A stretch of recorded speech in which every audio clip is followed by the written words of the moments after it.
Are you ready? Hey, think you can tell us what to do? You think you can tell us what to wear? You think that you're better? Well, you better get ready.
All right, everybody, welcome to the Retro Wrestling Revival. I hope everybody's doing wonderful tonight. We already got a nice crowd joining us on. I think about 19 or 20 people already on. Great to see everybody already. We're going to have some fun tonight. A little impromptu show. It's going to be used for a taping later on for people listening on WDJY at a later point. Welcome as well. It's great to have everybody here. I'm John Wangland, and joining me as always is my partner, Mr. Richie Reardon. What's up, Mr. Richie? I'm still recovering for the ass whooping you gave me, man, on the past show. But hey, man, you know what? Kudos to you. You were the better booker. I'm so glad everybody's here tonight. Welcome, guys. It's a stormy night here in Phoenix, Arizona. I hope you all are doing good. And we got some great content for you tonight. Also, you guys that won something from the first contest, we got a great surprise for you. I'm going to reveal your stuff on air here for you. Since John's going to be gone for the next 2 weeks, it's going out tomorrow night. Y'all will get your stuff this week. Everything will be cum si, cum sa, and hopefully y'all enjoy the gifts. So, it'll be a good one. And I got mine coming out this week, too. But we'll talk about that in a little bit. You know, tonight's impromptu night. Man, we meant to get more out this week and got super busy. And it's been just a crazy week. So apologize if we didn't get as much out as we wanted. But a little impromptu show tonight. We were going to do SummerSlam 91, which we're going to probably do it later on. But we're just going to shoot the proverbial breeze here a little bit. We're going to talk about a little memorabilia, a little SummerSlam moments, anything that's on you guys' mind for the first part. And then we'll probably have to cut it from there. And we'll go on and watch for a later episode, SummerSlam 91. We will go into overdrive tonight, though. Oh, we will. We got plenty of time. We got plenty of time. Don't worry. Yeah, you guys are here live. No fear. We're going to splice this all together good for our folks on the radio. Yeah. So somehow or another, we always make it fit perfectly in there. But good show tonight. We're going to have some fun. Whatever's on your mind tonight, we are here to talk about. And man, it's been wait. Let me say his name and then see if he appears. Rewind. I was gonna say, is it Joe Hendry? No, it's Rewind. Jason Rewind. Where is Rewind tonight? Will he come and show up? Rewind. Where is it? Where are you? Rewind. We got something to show you. Get the lotion. Get the lotion. Massage on a pole match. Derek is here. He says he named Hogan. Hogan, I'm here on behalf of the real world's champion, Ric Flair. Yes, good times in wrestling here. Jeremy says, what's going on, my brothers? Jeremy, what's going on with you, my friend? What's going on with everybody tonight? How is everybody doing? Look at this. Look at this. You say his name like Joe Hendry, and fuck Joe Hendry. Rewind. We got Rewind. We got Rewind. They got Get Joe Hendry. Get the lotion, Rewind. Get the lotion. Bro, say his name and he will appear. They call him the Rewind. He likes to massage Richie with the oil. He likes seeing John in his HBK shorts. Man, well, it's going to be fun already tonight. We're kicking this off good tonight. How's everybody's week going? How's your week been, buddy? Dude, it's going good. Busy week. It's hot as hell out here in Arizona. I'm making all the money I can while this heat's out here. And it's a stormy ass night, dude. So it's kind of gloomy. So I'm glad I'm getting on with my buddies, talking wrestling. What could be better than that? We've had, dude, it's been a crazy week, hasn't it? We've got crazy week, Joe Biden dropping out of the race. We've got Hulk Hogan ripping his shirt off at the RNC. Let me tell you something, dude. Hogan shot at my hero. You know what I had people send me this week about that?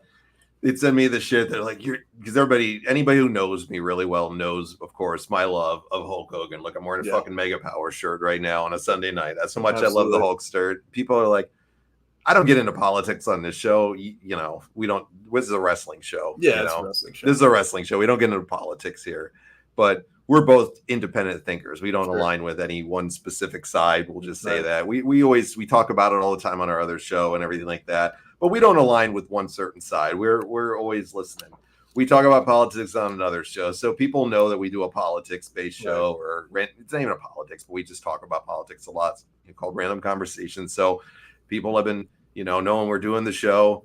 Friends of mine listen to the show, and they send me, I must have got 4 or 5 the night that he was at the Republican National Convention. Like, do you hate the Hulkster now? I was Fuck no. I said, I love Hogan more. And I said, what do I care about who he likes and supports? I said, it was so cool. The one part that I liked about it was when he ran up with the American flag, dude, jammed it down into the thing. It was like, what's more American than that? I'm not endorsing Trump or anything like that on here. I'm just saying it was a cool ass moment. It was a cool ass promo, man, for America. 71-year-old Hogan got up there, dude, and he told the Republican National Convention, "Let me tell you something, brother. Let me tell you something, dude. It's like slamming that no good stinking giant." Yeah. I mean, come on. It was Hogan right at his own stuff. It's just Hogan, man. Yeah. It was But people are like sending me messages like, "Oh, you're gonna denounce Hogan now." Fuck it, I don't care. What do I Gives a care? shit. What do I give a crap about? Everybody has the right to choose who they want. Yeah, It's this world we live in. That's the good thing Right. about it. absolutely. Rewind does want to know, when can I give you Let me your get well a, overdue massage? we get a better picture of the champ. You know, I'm striving to be that. You know, in There our he is. next one. It puts the lotion on the skin, or else it gets the hose again. Little Wow. Joe Dirt here. You know, Hogan has his own beer now, and his goal is to he's bring got his own America IPA. together one beer at a time. I Yep. saw this, Rewind. Me and Yeah. Daniel have been talking about this a lot. We cannot get it in our states yet. We cannot get real American beer. I can get it for you. It's at Total Wine and More at ours. Well, you might just have to send me some real I can American send you beer. some. Please I can do. send you some. I'm not a drinker, I'll but I send want you to some drink Stone Cold IPA and some Dude, real American beer. I'm not a drinker, but send me that shit over. I'm all for it. So Rand says Macho Man Randy Savage was alive. He'll get upset with Hogan's invocation of his line. Yeah, I like how he called out the Macho Man in his promo too. Yeah. Yeah. He really went old school with the Mega Powers, brother. He did. Have you tried real American beer yet? I have not tried it. I've seen it. I will be buying it. It's kind of weird with me because those things, I'm not a big fan of IPA beer by Is it an any stretch. IPA? It's an IPA, unfortunately. I drink light beer. I really try to stick to Coors Light and stuff. And so I don't drink it. Usually I just collect the cans, like the Stone Cold IPA I've had in my fridge for probably God knows how long. It's probably not I good. think it's probably fermented and shit by now. Yeah. But dude, it's cool to me to have the cans. Yeah. Yeah, Yeah, it's only sold in like 4 or 5 states, as Rewind says right now, but it's coming. It is. Jeremy said, if you fellas had the Stone Cold IPA, I heard it's amazing. Oh, it's amazing. I made a video I'll share with you guys sometime of me busting 2 cans over and doing the old Stone Cold. Did you send it to Stone Cold? I did put it on Twitter, yes. Okay. Did you get any reaction from I did not. No. It's his thing is so big, dude. And I'm just puny man Richie over here. You should have done it just for Richie. He's big timing, so fucking Richie. He should have done it for you. Yeah. Man. Derek says, I can care less about politics and who's on whose side. I'm an independent thinker and wrestling fan too, and I still love Ho. When he was speaking for Trump, my brain went immediately to Heenan saying, but whose side is he on? Yeah. Nice. See, I so agree. It's like, you see people, they just get so angry at each other over this stuff, Yeah. And it's like, just like live your life, enjoy yourself. Life, man. There's enough to be upset about. Vote for who you want, man. But the Hulkster's over with me for that promo all day. Yeah. Like when he got up there, man, I just wanted to hear Real American. That's all I wanted, was to hear with some Real American, but we didn't get it. Not that I heard, at least. Boy, did he get the crowd amped up though. Oh, he sure did. He sure did, man. Rewind says, no Hogan beer is ale. From the sounds of it, it tastes like a Bud Light. Okay. I can deal with that. Can you deal with Bud Light? Yeah, but there's a part with Bud Light that I'm not a real big fan of, and anybody in here that gets offended by that, I'm sorry, but with the can stuff. I'll never drink a Anheuser-Busch again, ever. So Jeremy says neither party can do for you what Jesus can. All right, dude. Amen. Jeremy, spot on, brother. That's Amen, how we brother. live too. Amen. Well, you got some fun unveils tonight, so let everybody get into just what these guys are going to get. We got to say this. So for Derek and Jeremy, I'll say for me, Derek, Jeremy, and Jude, your packages are going out tomorrow. It's already scheduled to come out and pick up here. So they'll go out tomorrow. You probably get them by Wednesday to Thursday for me. And you got to wait to see what you get from me for each of you guys. So I definitely think you'll enjoy it. But Rich, you want to show you his that are coming out for you guys who won from Richie. Yes, sir. So let me get this organized real quick. You got some other cool ones to show in general tonight. Yes, I do. And man, I'm telling you, when I say you guys are going to love it, I think you're going to love it. I think the guys that won are going to be very impressed with what they're getting. At least I hope so, Rewind says, Richie looks like a Busch Light drinker. It probably has a first-gen Cummins. Did you just... You know what, man? I'm taking your stuff back, bro. Taking your He shit loves back, to fuck Rewind. with you. Well, Richie's digging up this stuff here. Hey, make sure you guys give a like on the wherever you watch it on YouTube or if it's on Facebook. Hit that like button. We greatly appreciate it. Make sure you subscribe as well. And for those listening to this later on the radio, you got to come out and join us on our Facebook and YouTube, Retro Wrestling Revival Podcast. Check it out. Richie, you got them found? I've got them fired up here. We're going to go from third place to second place to first place. All right. So third place. I'm turning it over to you. Third place is Rewind. Whoa, hold on really quick. Jude's here. What's going on, Jude? Jude, you showed up just in time, man. We were just going to show, Richie's going to show everything, Jude, that is coming out to all you winners. Yep. Yeah. And I would just let everybody know that you guys' packages from me is coming on, ships out tomorrow. So should have it this week by Wednesday or Thursday. So Richie's going to show what he's sending out to you guys, though. I finally dug out all my stuff, guys. And so I've got everything ready to go. And I apologize about the delay, but I think you're going to be pleasantly surprised here. So I'm going to go from third place to first place. Third place was Rewind on our fantasy booking for the first time. Rewind is going to get a signed copy of Edibles magazine by the one, the only Rob Van Dam. Damn, look at that. 5-star, 420. Woo! And Rewind, you will also be getting a He's gonna like this. ECW signed Anarchy Rules live on pay-per-view from 1999 from everybody on the card. The whole damn card? The whole damn card. I will let you look at those names. I'll read off a few. Raven, Rob Van Dam, Little Guido. You got everybody on here, man. Everybody on this ECW card, Anarchy Rules 99. Dude, that's a good pickup right there for Rewind. Yeah, I hope you enjoy it, man. I've gotten a lot of enjoyment out of these things. And Rewind, I hope you enjoy that, brother. We were looking for a Taz one for you, but we couldn't find one. It's in my storage unit. If I find it, it's going to be yours, Rewind. No doubt about it. I'll send it right to you. I've got 2 of them, so no problem. That damn Anarchy Rules one is just awesome, man. An RVD 421 is cool enough. Yeah, and that was from RVD himself. He personally sent that to me, so I hope you enjoy that, dude. I really do. Hell yes, man. This next one is for Jude the Dude, who came in second place. This is signed by some pretty big guys here, man. Got a WWE magazine. You got Cena on that? So you've got The Undertaker, John Cena, Randy Orton, and Mark Henry on this one here. Damn, that's a good one right there. Let you see it again there, Jude the Dude. This is coming out to you, my friend, signed by all of them on the cover there. Very nice. All right. First place winner, Mr. Jeremy. Big time bucks here, buddy. You are getting a WWE magazine signed by everybody on this cover. Except for Brock Lesnar, I apologize. You got Randy Orton, Undertaker, Rey Mysterio, and Daniel Bryan. Damn.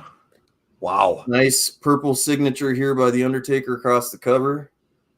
Woo. Beautiful, beautiful. Man. I hope you guys are excited. Those are going out tomorrow, and y'all should see those very soon. So I hope you add those to your collection, cherish them, and enjoy it. Jude says, I was hoping just for a gift certificate to Rewind's massage parlor, but that works. Thank you so much. Absolutely. Absolutely.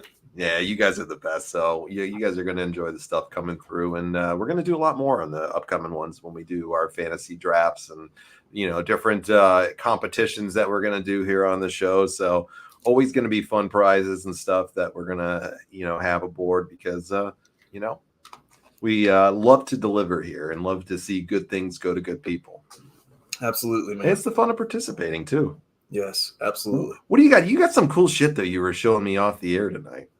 Dude, I've got so much shit. My missus is she's such a saint, dude. Let's see. Rewind says, thanks, Richie. That is some good shit. That Taz one was probably stolen and somebody sell it and put the money for a down payment on a house. I hear a Taz autograph goes for $100K. So, dude, I've rewind. I've got 2 Taz ones, and you can pick from one. I'm gonna go to my storage unit because now I'm looking at this stuff again, and I've missed it. So thank We you had an guys. hour-long conversation about this last Yeah, night. thank you guys for bringing that passion back because I'm gonna start getting my stuff back out and putting it up behind me and stuff, and you'll see it. But Could there be a return of some stuff that we used to do that the haters used to love oh to yeah, the fig talk life, about? the fig life, and your fig life for life. Life. So I have 2 Taz promos. One's an ECW one, and one's from when he's a commentator. You'll be able to pick from those which you want. The commentator one's signed in orange, so I think it looks cooler. So I'll let you pick from either one you want when I get those. Because I originally that's what I wanted to send you, Rewind. So when I find those, it's coming your way, buddy. He said, Jude, anytime, this is from Rewind. He said, anytime you're in Portland, I can give you a rub down. Taz There you go. fashion is There a you real go. thing. And Derek said that is awesome. There you go. Yeah, man, I've got Show us some cool shit. stuff you got. Sure, man, I can show you guys some cool shit. This first one was given to me by a buddy of mine that actually went to this WrestleMania 2000, actually. It was signed by Mosh, Flash Funk, Cactus Jack, Thrasher, a few other guys, but there's one in this lower corner here that I want y'all to pay attention to. See if you can see this one here, and that's Owen Hart. You got an Owen Hart? Owen Hart. Wow. Probably one of my most cherished autographs I have. I've got 2 of his signatures.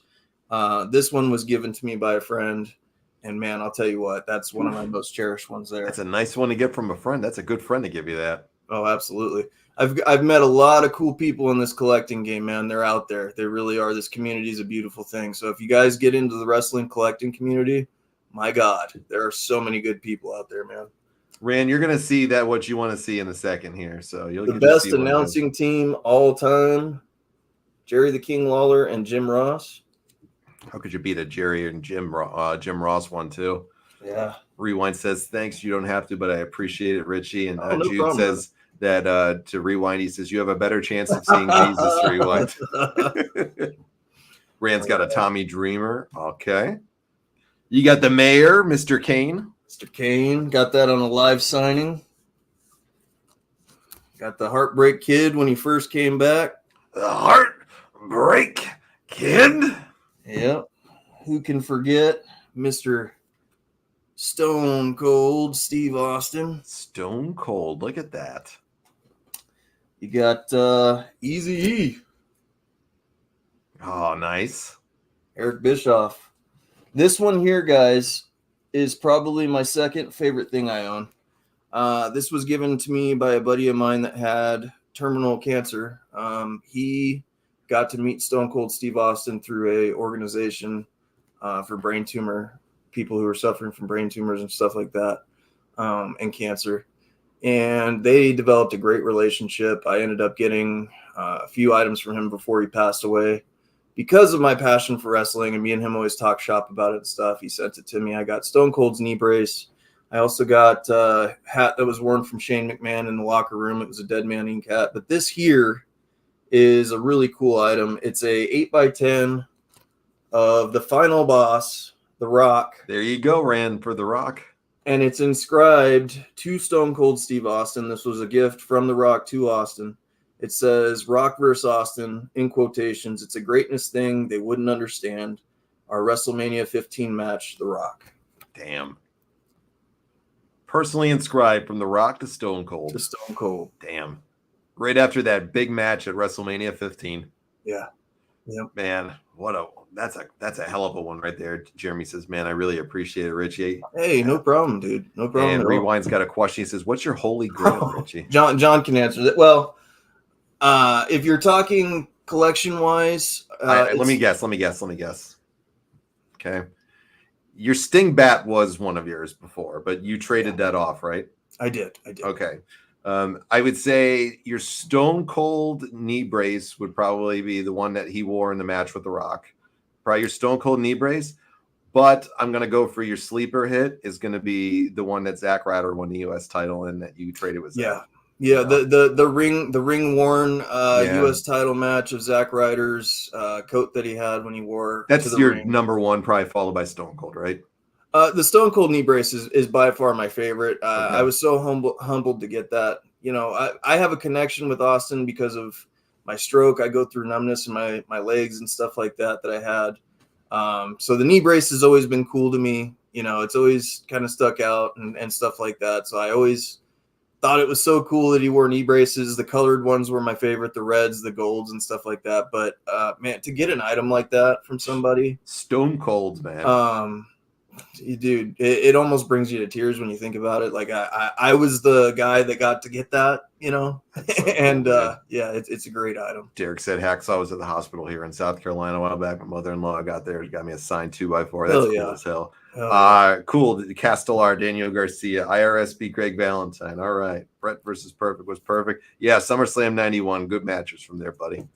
We'll talk SummerSlam 91 just a little bit, my friend. Thank you so much. There's another one there.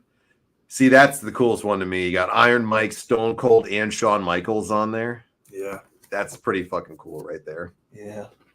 You got even some weird ones here. You got Linda McMahon. Woo. Linda. You got Shane McMahon from WrestleMania 32 with the bill that fell from the ceiling. Signed That's promo awesome. photo. Shane O'Mac. You got Stephanie McMahon. Woo! She's looking good there too. WWF promo. You got Vinnie Mac. WWF Is he a Confederate promo. outfit there or something? Confederate outfit? Or is it? I'm trying to look at the picture. I thought it was like a Confederate or Revolutionary like war looking one with the WWF flag hanging up. Or is that a Kind suit of he's cool, got? huh? Yeah, that's cool. You got the American Dream, baby. WCW promo. Dusty Rhodes. The Dusty Rhodes action. Little Dusty the Rhodes. Dream, baby. You got my personal favorite, Vampiro. Oh, or what? Vampiro Canadiense. Canadiense. Oh yeah, brother. Macho Man and the Gorgeous George from the Pimp Phase. Yeah. You got Mortis. That's a rare breed one right there. I tried mixing them up a little bit, guys. I tried mixing them up for you. How many more boxes do you got that you haven't even gone through? My wife's a saint. I'll just tell you that. Yeah, Like, dude. that's what I'm thinking. Yeah, the WCW Macho The Man. Diamond Sud. That's Scott a rare Hall. breed one right there. Woo. This Is one he with here, DDP in that picture? Yes. Oh, nice. Here, you can see it again. Just DDP. Dude, look at how small Paige is compared to him. I know. This one here is a good one. I got this signed from the Royal Rumble that I went to out here. Triple H and Stephanie made a special appearance. So I printed up a photo. I thought this was going to be unique, you know, because not a lot of people think of this, but it is WCW Terrorizing. Wow. And it's inscribed Best Wishes, Terrorizing, WCW 94. Triple H wrote on there for me. All right, fair enough. Yeah. I don't think you Cool. got a lot of terrorizing ones hanging out around there. No. This one here, another special one, man. They Live, Roddy Piper. Rewind's got to respect that in the Portland area there. I got this from Roddy Piper's son, actually. From You got it from Cole? he was doing a big sale, and I got that on a live Wow. auction there. It must have been hard for him to get rid of his dad's stuff like that, but I'm sure I he had an fun with it. opportunity from Colt. I personally messaged him, and I had an opportunity to get. You remember when Roddy Piper won on Raw the tag team titles, his last title that he won? Yeah. I had a opportunity to get the nameplate off that belt, Oof. and I passed up on it on the price. I should have took it. What was the price going at, if you don't mind me asking? It's about $5,000. Jesus. Yeah.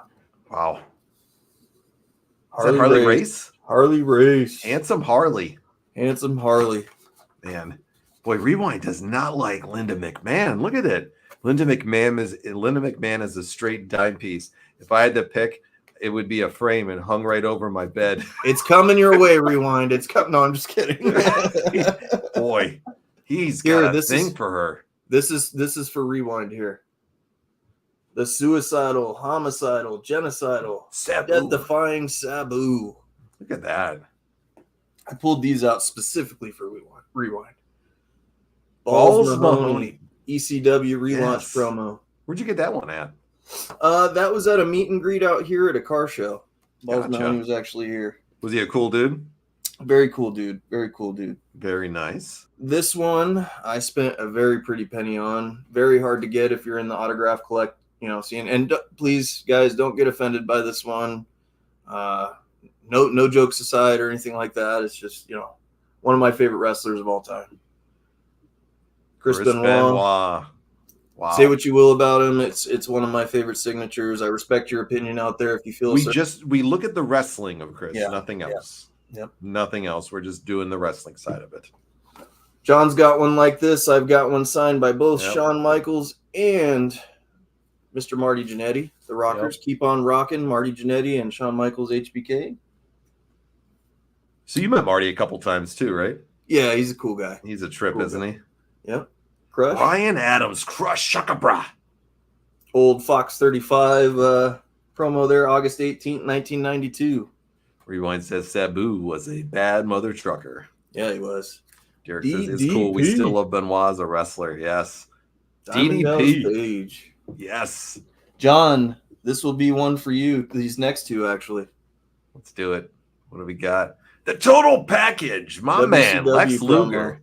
Oh, yes. I love Lex. This one here, John will have a little sentimental for you. Dan the Beast. Dan the Beast Severn, UFC promo. What a great guy, too, man. Signed it, the Beast. The Beast is the man. He's talked to him on Facebook so many times. We're supposed to go shooting at some point together out here. He does live in Arizona from time to time. One of the nicest dudes out there, man. Yep. He really is. Gentleman all the way. Is that Brett and Owen? Wow. Yep. Look at how uniquely similar their signatures are, too. I know. Isn't that crazy? It is a little weird. So I've got so much on the floor by me. If you guys want to see it, I don't want to make it the whole show, but it's definitely some cool stuff, man. I'll show you just because I have it here. I got it out just because you were going to be doing this tonight. So I got this out, and this is my favorite piece that got me into collecting that somebody gave me that I don't think they realize I still have.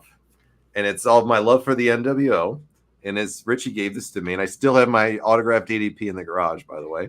Seems like your green screen's kind of messing that up. Yeah, it's messing it up. Sorry, guys. It's the NWO. It's a signed WCW program. My green screen's just hitting this. I'm sorry, guys. Let me turn my green screen off real fast. Hold on really quick so you can get a good view. This was what got me into collecting, and Richie had sent this to me. He's like, because I lost all my collection as a kid, and we had a flood. So floods of 2006 and everything like that, it kind of took everything out. So we kind of lost everything. So all my stuff got taken away, and I never got back into it for a long time. Sorry, it's just my green screen here behind me.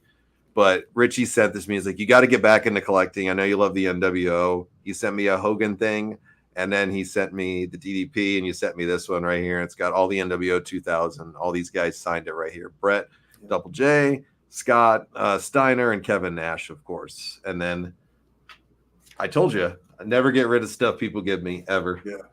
I got a Hollywood Hogan thing right here that Chris just gave me recently. I got a No Holds Barred poster in the back that somebody got me. That I'll never get rid of that stuff, guys. Yeah, it's so cool. There's certain things like we'll never get rid of that we love, right?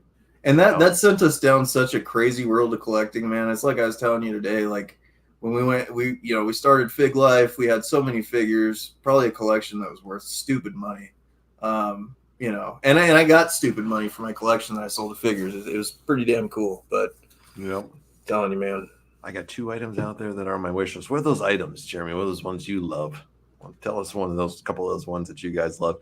Derek says, what was worse, NWO 2000 or WWE's NWO 2002? Wow, that's a loaded question, Richie. NWO 2000 for sure. I don't know, man. NWO WCW 2000 was so atrocious. This was at least a over and done fast. Like NWO like 2000 stuff. The WWE NWO could have went far had they kept Nash, Hogan, and Hall together, but they didn't. Yeah, instant.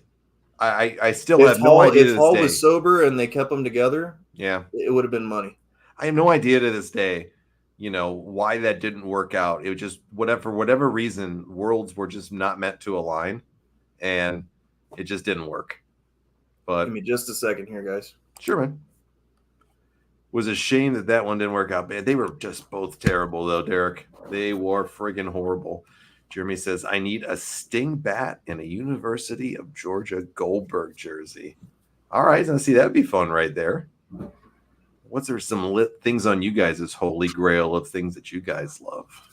Throw it out there. Yeah, Jeremy, Richie had the Sting bat last year, and he ended up trading it for some other things, I think. So he can tell that story later on. But there's always something cool that's in everybody's list of things that they might like. So who's excited about SummerSlam this week, upcoming here in August 3rd? I'm not going to be in country to see it, but who's excited about the SummerSlam card? Let me bring up the SummerSlam card since we're going to talk SummerSlam 91 later on. And let's see where they're going with this, because they're really just kind of patching this together really fast. It's going super, super fast. And all I really have been paying attention to is the hopeful return of Roman Reigns, because everything is just kind of falling flat to me. What are you guys thinking about it so far? Because to me, I'm just not that interested in it this year. So, and I usually like the SummerSlam cards. They're usually, one of the big four. They're always fun. They're always entertaining in some way. So let's break down the card here and see what they got going on. Oh boy, look what he's got here. He went to go get it.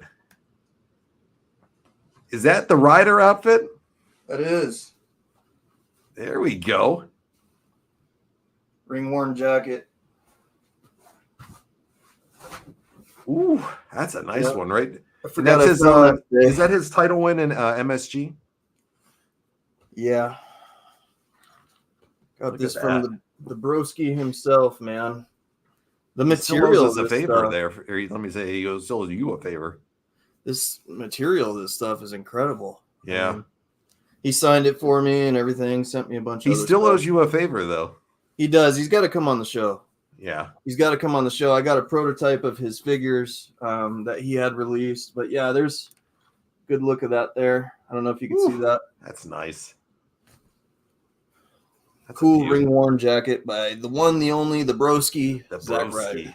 Jude says, I have a signed Undertaker hat, boots, and ring-worn purple gloves. Ring-worn purple gloves? Woo. God, yeah. Dude. And here I thought I had cool shit. Georgia jerseys are crazy, especially a rare one like Goldberg. Yeah, I can only imagine. Hogan went face, Hall and X-Pac got fired, and Nash got injured. Goldberg here? Yeah, he was talking about Goldberg, a Georgia Goldberg jersey when he played for the Bulldogs. Nice. Yeah, we're circling back the NWO here about NWO 2002. Hogan went face, Hall and X-Pac got fired, and Nash got injured. HBK didn't fit in that NWO. It felt weird. It was totally a weird and awkward one. HBK DX era would have been fine. I think he would have fit right in. Sober HBK that just found Christ and he's trying to come back like that. Yeah, it's not going to work in the NWO. So when I see him out now, trying to do some things still, it's got to be hard for him, especially with his personality and his, beliefs that he's really integrated into his life over the past 2 decades. It's got to be different for him, because I think it's kind of it brings him back to the dark side a little bit, maybe when he's doing this stuff. Mm-hmm. It's like that bad stuff it's like the devil sitting on your shoulder a little bit, I think, for him. Right. I agree. Rand says Hogan went face, Big Show, Booker T, X-Pac, Nash, Hall went to rehab, and Nash had HBK join. Yeah, it just didn't work. Yeah, that's for sure, Rand. Richie, I would have gave you a kidney stone for that Sting bat that you had. Dude, it was hard to let that bat go, man. I'm telling you. I also what did you do with it again? I didn't want to misquote you earlier. So it went with that collection when that guy came and bought it all. Yeah. All my figures and stuff. The crazy signed belts I had. I still have a TV title that's signed by every competitor that's ever held. I think you'd let that one go. What about your Onita bat? Did you let that go? The cat, dude, that's a heartbreaking story. In my storage unit, something happened to where something fell on it and snapped it. Oh, yeah, that was from his match with Cactus Jack, right? Yeah, it was signed by Cactus Jack and Oneida, and it got snapped. Damn. And broke my heart. Derek says DX 2006 was awkward for HBK2. He wasn't that guy anymore. Yeah, it definitely didn't. Rich, have you been paying attention to SummerSlam this year and the stuff that's been, potentially brewing for SummerSlam? I'm trying to. It looks like CM Punk's going against McIntyre, which is cool. It looks like Solo is going to be going. Who's Solo going against? Cody Rhodes? Cody, yeah. Yeah, so those are going to be like the two matches that I'm excited for. Rhea Ripley, of course, however that's going to play out, it's going to be cool. We'll see, man. SummerSlam, it could be potentially a good pay-per-view. Yeah, let's run this down a little bit. Why Cleveland, though? When you think of summer, do you think of Cleveland? I don't. I have no idea why they're doing this out there. Usually that's a pay-per-view that comes out here a lot. Mm-hmm. It comes out here, goes to different other hot places. Texas would be cool for SummerSlam, places like that. Not really sure why they picked Cleveland, Ohio, one of the coldest. Yeah, they're going to be doing it, I think, in Indianapolis here soon too. I think that's next year. Yeah, sorry, I'm not thinking of the summer blast. Like, who on vacation is saying, I want to go to Cleveland, I want to go to Indianapolis, right. I want to just hop on a trip and go on out and see the Hoosier State for summer. Yeah. Kind of weird, man. Kind of weird. Rewind says, Liv and Mommy looks fun. Yeah, that definitely does. Yeah. Logan Paul, LA Knight's a sleeper match. Okay, we're going to get into these in a sec, guys. All right, LA Knight should get the belt. LA, dude, I can't agree more with you. Like, this shit with Logan Paul has gotten so obnoxious. He's defended it, 2 times? I think twice, maybe. The United States title is supposed to be like the person that's on TV every week, the workhorse, Perfect segue. All right, really quick. We'll come back to SummerSlam in 1 second. Like I told you guys from the start, this is a bipolar show. We're going everywhere tonight. It's a random conversations, retro wrestling. It is. It's a random wrestling show tonight here, guys. So we're going with that tonight. So if we go all over the place a little bit, that's why. We're just having, like I told you in the beginning, we're just having some fun with it. Jeremy says, anybody got a double AR and Anderson they want to part with? Oh, yeah, absolutely. I got you. Matter of fact, I'll send it with your stuff, buddy. I got a couple of his. There you go. Look at that. Steelers and Penn State fan. Ohio doesn't exist. Yep. That's for sure. All right. So, did you watch the Jake Paul and Mike Perry match last night? I did. And, Conor McGregor actually fired Mike Perry last night. I don't know if you caught that. Because I did not. Did he? They had the biggest Twitter blowout today on social media, dude. It was fucking hilarious. And he canned him? Yeah, Conor said, "You're fired, bro. You're fired for that performance. You go fight in your dirty boxing promotion that you started and all that, you little slime ball. Like, get the hell out of here." So he's really gone, huh? Yeah, and then Perry's like, "I own part of Bare Knuckle. You're not going to fire me. You don't have the power to fire me." He said, "Trust me when I say you're gone, bro." He said, "You own a speck compared to what I own. You're gone." Okay. So I watched the whole thing. All right. Yeah. I have found a way to be able to watch them. All right. So I actually last night sat down. I watched what's it called? DAZN? It is the worst pay-per-view provider. Yeah. What is the name of the brand? DAZN. Okay. Holy shit. The quality of this crap sucks, first off. Well, and not only that, but to order a pay-per-view from them, you have to sign up for a year of their service. And if you go to cancel it, they don't allow you to cancel it. You have to keep it for the year. So they bill you $20 a month for 12 months if you order one pay-per-view, and you cannot cancel it. Yeah, it sucks. It does. Right? I got conned into it. I ordered the Nate Diaz versus Jake Paul. Sucks to be you, bro. And get out of it. I'm still paying for it. Yeah. Okay. So I've never watched one of their pay-per-views before last night. Yeah. And I watched it sucked. First off, the production quality is terrible on it. It's dreadful. The announce team is awful. Yeah. Tyrone Woodley is the shits. He's the drizzling shits. He got put down, face down, ass up. Twice. One time by him, I got beat twice by him. So beat twice, but yeah. Dude, Woodley sucks. I don't know who the girl is with him, and I don't know who the other guy is. Apparently he's a boxer. I know, and they were so excited that the Hawk Tua girl was in the crowd. Yeah. The entrances are the lamest shit in the world. It's the UFC does it right, man. They give you a Yeah. special feel, audience feel. They It's got so Ron bad. Perlman reading the promo. They get you fired up. Yeah, you know, that really badass fires me up. entrance. Getting Ron Perlman.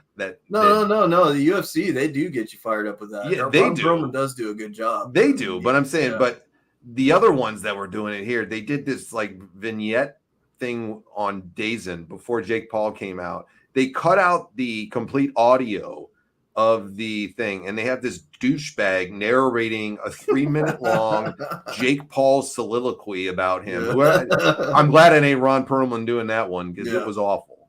Yeah. And they literally just shut off the audio for the crowd, and it's like they're playing it on the Jumbotron, and then it's dubbed over on the show. It's a recycled Jared. Yeah, we could do that shit here from StreamYard for $25 a month. Okay, like come on. We're not putting any big money into production here. This is a massive company. Yeah. It's awful. I will say this, though. The fights that I watched, because I watched the 2 boxing matches before the Jake Paul fight, were really good. Mm-hmm. Like that Amanda, whatever her name is, Serrano. She's amazing. She is amazing. But who is this bum that they brought out to fight her? This cream puff so they could get this Katie. They always just put punching bags in front of her. It's crazy. It's insane, dude. This chick fought like she was eating those punches and smiling at Amanda Serrano. I want Chris Cyborg and Amanda Serrano to go at it, dude. Let's see her talk her shit then, man, because she's going to have somebody that's going to throw at her. Now she's fighting Katie Taylor next, I think. Katie Taylor. Yeah. That is Conor McGregor's protege, and she will whoop. I mean, they fought before. They have fought before, and I'm telling you, Katie Taylor and her, it was fight of the year. Yeah. If you're a boxer, Serrano and the Paul brothers love each other. So he's putting her over to the moon. She's putting him over to the moon. It's like a circle jerk for one another between those two. Cool. I get it. You're promoting your fighters. Great. You know, this girl that she fought was a fucking cream puff, though. The worst. Rand, definite prayer for your friend's kitty, my friend. I hope they feel better, man. Oh, yeah. We'll say a prayer, Rand. I hope they feel better, my friend. 100%. But so she fights this chick who doesn't have a fucking pulse when she's fighting. It's terrible. But it was still fun to watch, though, because Serrano just clubbed her. Serrano's got some moves, though, man. Yeah. She fights like a pro male, man, when you watch her. She's a tank. She's a tank. She is, man. Yeah, Rewind says she's a tomato can. It's boxing. They're definitely setting it up. I love the upset earlier in the night of one of the guys on there that was supposed to be this world beater that they've all got behind, and he got his ass knocked fucking cold by this guy who was brought in to lose, which I thought was awesome. Yeah, if you bet on that, I'm sure you got a nice payday. So yeah, and then getting to the main event, I don't gamble. All right, me and you have been talking about this. Mike Perry hits like a tank in bare knuckle and fighting. He's always done it. Yeah. The guy looks like a world beater. I actually almost put money down on him last night.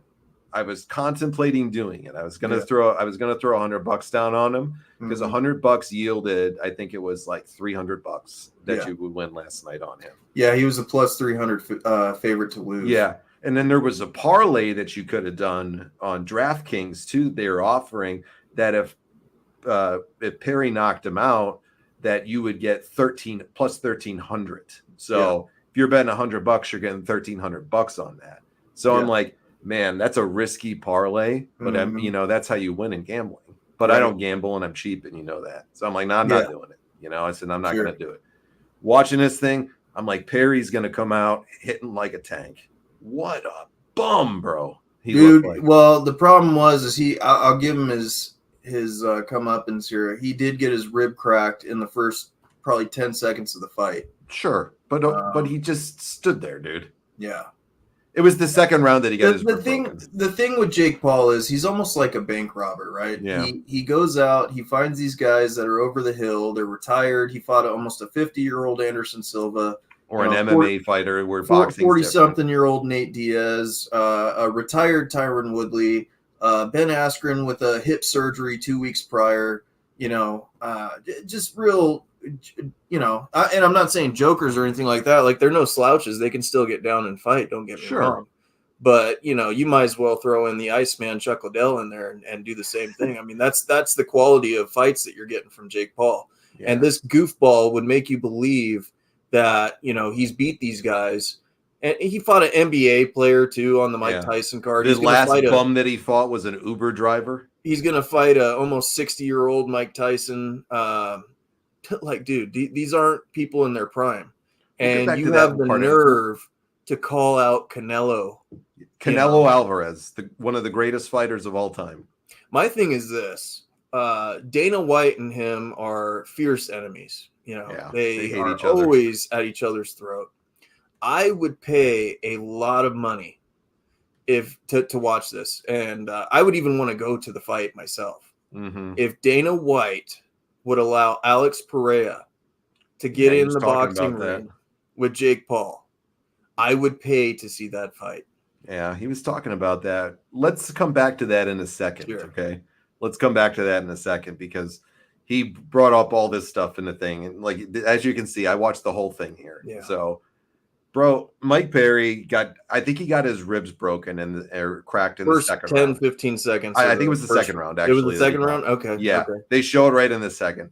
He kept his hands down the whole time. And I know he took it on short notice. And what's it called? Rewind actually mentioned that up there. Jude had also agreed with your sentiments earlier as well. And he said, call me when Paul fights a real fighter, a real boxer. Sure. Absolutely. And then Rewind said Jake Paul pieced up Mike Perry last night, but it was last minute for Mike. So that's the thing. But Mike just came in. He kept his hands down the whole time, like he's talking about right here. He did take it on short notice. Paul picked it for a reason.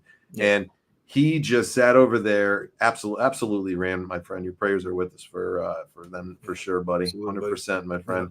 But he looked like he didn't have a fucking pulse in that fight. Yeah. But then when it was like the third round, he started timing him a little bit. Mm-hmm. And then he actually, I think, to me, would have won that round if he wouldn't have got knocked down, because he got knocked down in pretty much every round. Mm-hmm. He was clipping Paul, and Paul did not like getting hit. No, he was getting hit in the mouth, the jaw, the nose, and he actually gashed him on the head. And he was gassed too. Jake Paul was gassed, man. Yeah.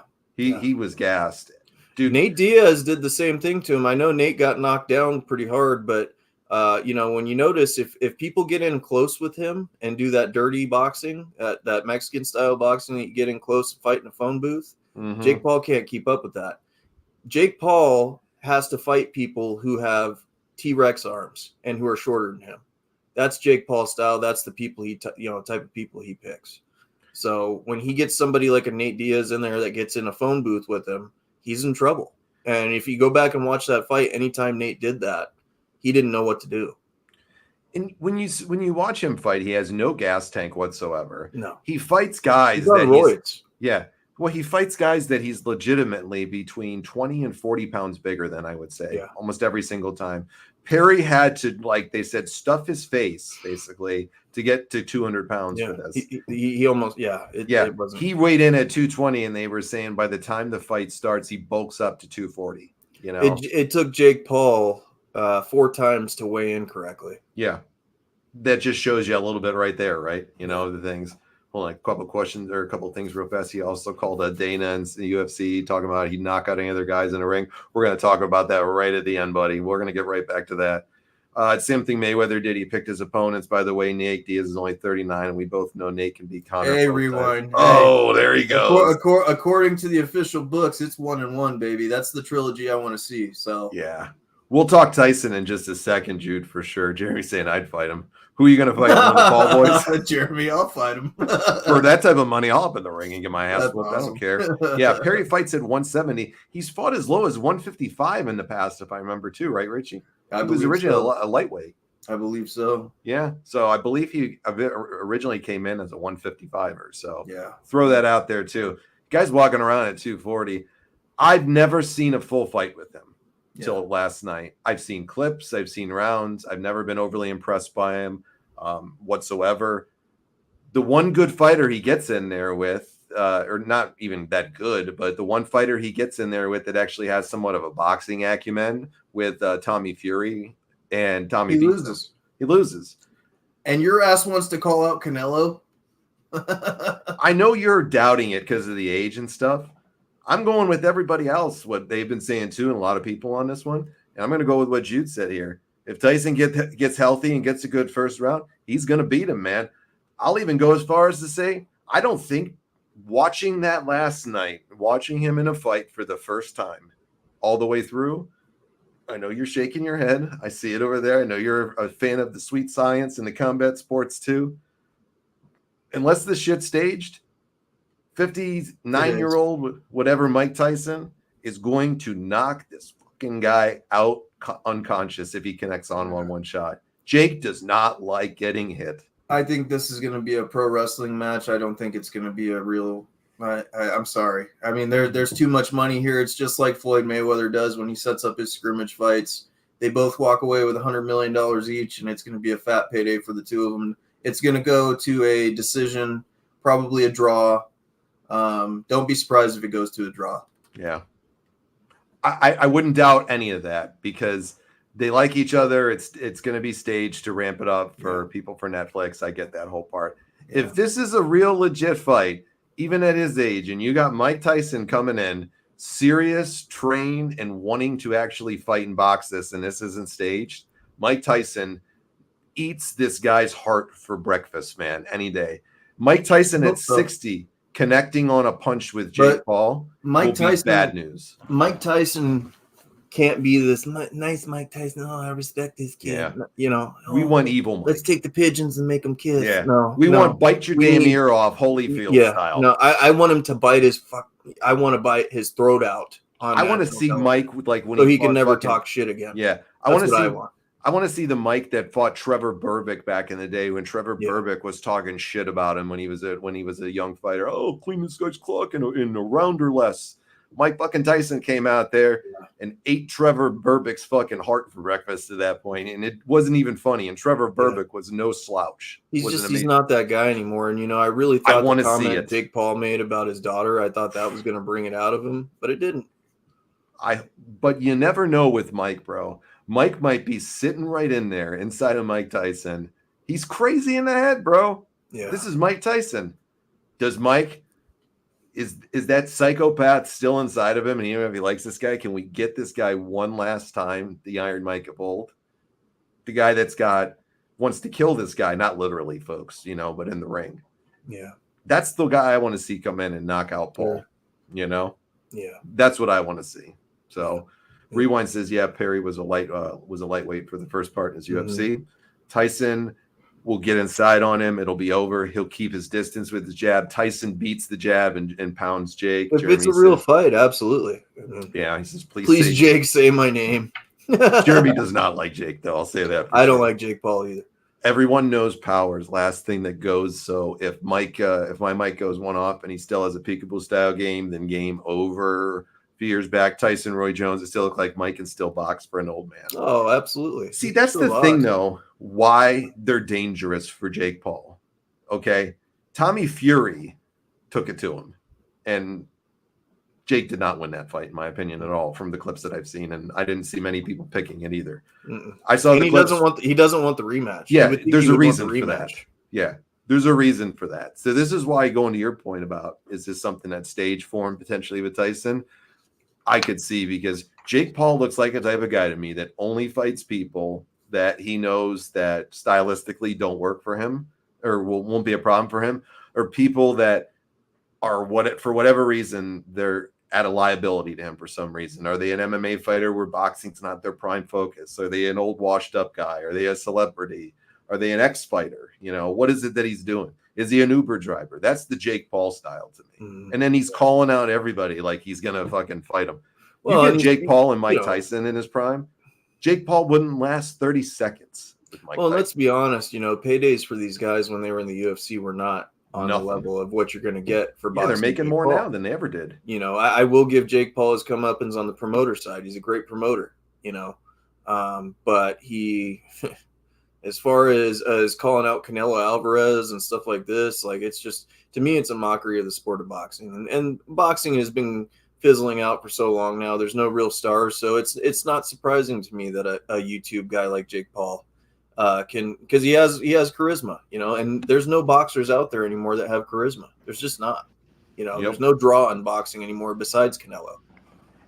You got to give credit. You got to give Paul credit on this part too, like you had mentioned, is he made boxing very entertaining with these bouts again. and he drew a lot of interest into doing it.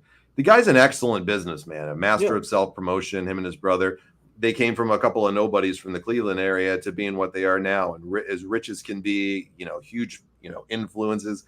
Smart businessmen for the most part, for what it seems. They got a vernacular for doing so many different things. Yeah. And I give credit to both of them for taking it seriously, to train hard like they do. You can see that they both train hard, and I give them all the credit for that. I'm not saying I'd hop in there in a fight and beat this guy. There's no chance. He does this every day. I'm not talking that type of shit. But if you're getting in there to fight people as a pro, you gotta test yourself. If you want to be considered a real pro, you got to test yourself with somebody your own age, man. Somebody that's right around it. You think you're so good and you're the greatest in the world, like he says, and cruiserweight. I want to see him go against. I think Ryan Garcia would make him look stupid. It wouldn't even be close, bro. It would be hilarious. Devin Haney, it wouldn't even be close. He would be such a small guy whooping this guy's ass. It would be hilarious. What if he got in there with a freaking Tyson Fury at somebody? Yeah. They would just pick him apart. Yeah. Even Devontae Smith. That's why I've been saying. Deontay Wilder too. Deontay Wilder, excuse me. Yeah, Deontay Wilder. I mean, come on. I know he's lost his last few. I would have loved to have seen Deontay pick him apart. It would be awesome. But I give these guys credit, man. They're definite. They're promoters. They get people there. To me, it ain't boxing. To me, it's all show and glitz and glamour to it, with some gloves and his own made up fucking rules that he does. That's to me what I see from it. Mm-hmm. But I don't know. I mean, maybe some people disagree. You got your right and opinion. I think there's a place for what he's doing too, of course, and it's fun and it's entertaining for people to see. It drew me to watch it last night, late at night, when it was something on. I was thinking about it. I wanted to see it, so he's doing something right by getting people to come in. He's drawing internet fans. That's exactly what I was just saying. Same thing too. It's not boxing. It's gloves and boxing style, but with entertainment added in. That's absolutely right. So I don't know. Where does he go next? We'll talk about that in a second. Rewind says, I don't know if boxing is fading out, Richie. I think boxing is coming back with Tyson, Fury, Canelo. A lot of those guys are going away, though. Tyson Fury is probably going to hang it up after the Nagano rematch. A lot of those guys are leaving. Canelo's not going to fight forever. He's got enough money that he could ride off into the sunset. Sure. Never have to do it again. But there is a lot of great up-and-comers that we're seeing that could come out. Munguia and people like that. But here's the deal. They don't have charisma. They don't have the sell the fight attitude, Did the guys like you look at the UFC like Conor have it right off the bat? No, they didn't. They got developed into it too. Conor had it right off the bat. He had a good factor to him, but he didn't have what he embraced later on. He had to learn to cultivate and develop that character. He started in low dosages, of course, because he was just a guy, and then he started up in his game and got good at it, and people realized it. And I think about the time that the Dennis Seaver fight happened. Mm-hmm. That's when he became Conor. The alter ego. Yeah. That's when he embraced it, and that's when people wanted to see it. Yeah. You need boxers like that are going to draw people in, and that's why I get why people go for the Jake Paul realm, because people want to pay to see him get knocked out. Sure. They wanted the day is going to happen soon. He's going to get knocked out by somebody. Well, both Paul brothers have been plagued by controversy. I hate to make this whole show about Paul whatever. Brothers, but Logan Paul with the Japanese suicide forest, he almost lost his whole career for that, and kicked out of Disney, all those different things. And then you had Jake Paul coming out here, matter of fact, when the Black Lives Matter movement was going on. Yep. And, of course, him and his crew decided they were going to loot a Paradise Valley Mall out here and stuff. And they lied to the police and said that they documented it and all this stuff. They were just there to be documenters and all this shit. It's just both those guys are just scumbags, man. They're just scumbags. And if you like them, great. If you're enjoying the content that they put out and stuff, cool. I think that Jake Paul is one of the most horrible human beings on the planet. Horrible entertainers, I guess you can call him, on the planet. He's always doing some hokey ass shit, like, some cowardly shit too, like in the interviews and stuff. He'll, like, they tried having that guy snatch Mike Perry's necklace off of him. Just hokey shit, cheesy. So, is he a great promoter and can sell fights because you want to see him get knocked out? Yeah. But you know what? I've always been the type of guy that, like, you want the crowd rooting for you. Yeah. So. Well, I like those things. Well, everybody on the stream, hold on tight. We're going to go into overtime here in a minute. For everybody that's listening later on to this later on down the road, WDJY, Come back every Saturday and Sunday night, 9 to 10 p.m. and keep continuing to join us and come out and join us on our Facebook and YouTube. We have these great conversations with the great community over there, so you guys got to come over and check it out. So for tonight's episode on radio, I'm John. This is Richie. We're out of here. We'll see you guys on the next episode of the Retro Wrestling Revival. All right, everybody, we'll kick it back off on a new episode for the second one in just a second. So we'll roll on into it right now. All right, so we are back. We're going to continue on with our conversation about the Paul and his future. Where is the future going for Jake Paul? Where is he going, Richie? What do you think is next for him? Is this Mike Tyson fight going to happen? Or are we going to be getting something else down the road from this guy? What are you thinking? You know, I think the fight's going to happen. It'll happen there in November. There's too much money around it now, so they're going to, even if they have to wheel Mike out in a wheelchair and put him in the ring, they're going to do it. How real the fight is, how hard these guys are going to go actually and stuff like that, I don't know. But I'll tell you what, I can see one of two things happening. Either it goes to a draw, so neither one of them lose their respect, or you have Mike Tyson, you know, actually going out there and fighting and taking this guy's head off, and Jake Paul's career will be over. I mean, let's be honest. You know, Tyson, it would have been over if Tommy Fury had knocked Jake Paul out. Mm-hmm. It would have been over then, right? The second this guy gets knocked out, it's over. It's a pipe dream for him. He's not coming back from that. It's done. The star power is over. Then it's been done. Everybody tunes in to his fights because they want to see him lose. You don't see people going on, you know, their shows or their podcasts or their Facebook profiles saying, I want Jake Paul to win. I want Jake Paul to win. You're seeing everybody say, I want this fucking guy to get knocked out, you know? Mm-hmm. So we'll see. We'll see. I think he's taken a big gamble going up against. I think he took a huge gamble going up against Mike Perry because that Tyson fight could have went up in smoke. Mike Perry's a dangerous guy, man. Let's give him his respect. He's put down some people, you know. Would it have been different, you think, if they were in bare knuckle? Do you think there would have been any difference in that fight? I don't. I think Jake Paul was too big for him. I think he had the range, and I think he had the timing. I think Jake Paul beats him 9 out of 10 times. Yeah. MMA, different story. Perry's different taken story. Perry actually wrestled him to the ground pretty easily. He shoved him around a few times, actually. If Jake Paul gets in the MMA cage, all respect to him, I think he's going to get his ass whooped even by a prospect. Alex Pereira, you mentioned him. We'll talk about him in just a second. You mentioned him on the last part of this episode. But let me get to a comment here from Jude. If Paul lost the fight last night, that Tyson fight never happens. Yeah, absolutely. It's definitely done if he would have got beat on that one. You got to give him credit too. It was a lot to risk for him, and he went out there and did it. And hey, more power to him. So more power to him. Rewind says if Paul wants to box MMA fight, but him in there with Francis, that would make some money. Nagano would kill him. What do you think? Yeah. I mean, there's no doubt about that. Nagano would murder him, bro. I know he just got knocked out on the last one. That's fine. He's a scare. That was Anthony Joshua that knocked him out. That's no prime time, top tier boxing right now. Top 5 in the world. He's not fighting Tommy Fury. He's fighting Anthony fucking Joshua and Tyson Fury.